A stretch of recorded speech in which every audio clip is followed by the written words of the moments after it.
पिछले कुछ दिनों से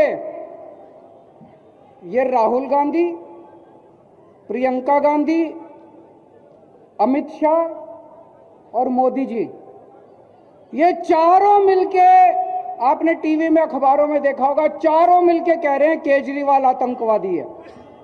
शेम शेम। ये चारों मिलके खूब जोर जोर से, चारों एक ही आवाज में कह रहे हैं केजरीवाल आतंकवादी है। Shem Shem. अखबारों में आपने पढ़ा होगा, कह रहे हैं केजरीवाल आतंकवादी है। मैं आतंकवादी हूं भाई साहब? मैं शक्ल से आतंकवादी नजर आता हूं? भ्रष्टाचार का एक ही काल, भ्रष्टाचार का एक ही काल, इन लोगों ने सच्चा लाल। इन लोगों ने पिछले 5 साल से तो मोदी जी का राज है केंद्र में, यहां पे योगी जी का राज है।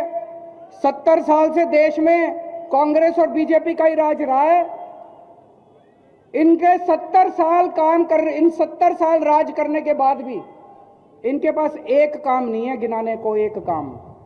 अगर इनके पास काम होता गिनाने को तो ये केजरीवाल को आतंकवादी नहीं बोलते। या क्या कहते कि हमने ये काम करा है, हम आगे ये काम करेंगे, हमें वोट दो। हमने ये काम करा है, हम आगे ये काम करेंगे, हमें वोट दो। इनके पास काम नहीं है गिनाने को।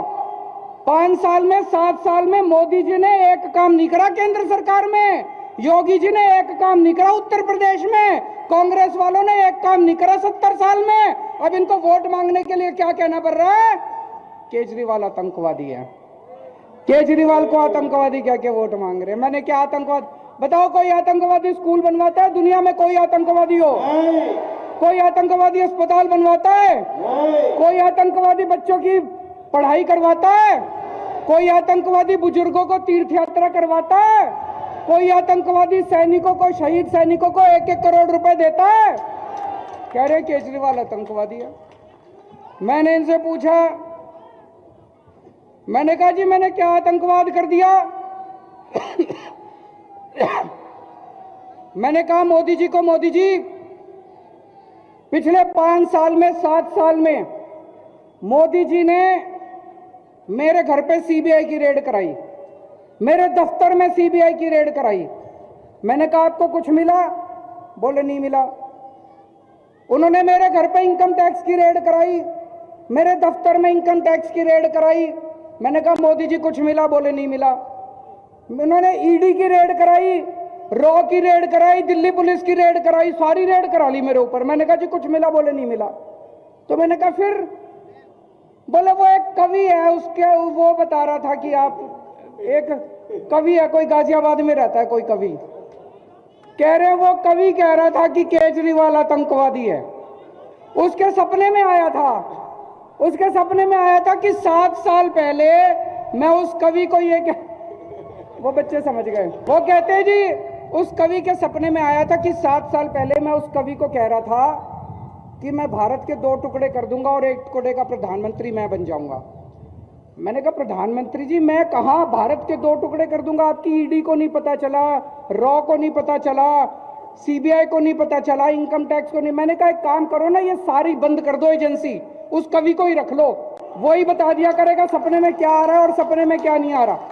ये बंद कर दो, सीबीआई बंद कर दो, रॉ बंद कर दो, ईडी फीडी क्या दुखी कर रखा है दुनिया को, उस कवि को ही रख लो अपने दफ्तर में, वो कवि बता दिया करेगा। तो इन्होंने तमाशा कर रखा है देश की सिक्योरिटी का, इन्होंने कॉमेडी कर रखी है देश की सिक्योरिटी की। जिसको मर्जी देखो आतंकवादी बोल देते हैं।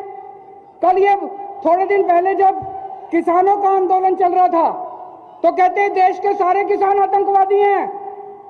मैं उत्तर प्रदेश के किसानों को कहना चाहता हूं, इस बार जब बटन दबाने जाओ इनको बता देना कौन आतंकवादी है, कौन ये आतंकवादी है कि तुम आतंकवादी हो। भारत माता की। कल मैंने सुना प्रधानमंत्री जी आके बोले देश में जो साइकिल चलाता है सारे आतंकवादी हैं। मैं जितने साइकिल चलाने वाले हैं भाई साहब, ये गरीबों के ऊपर चोट है। गरीबों को, सारे गरीबों को प्रधानमंत्री जी आतंकवादी बोल रहे हैं। जितने साइकिल चलाते हैं सारे साइकिल चलाने वाले जब बटन दबाने जाओ तो बता देना बीजेपी वाले आतंकवादी हैं कि साइकिल चलाने वाले आतंकवादी हैं।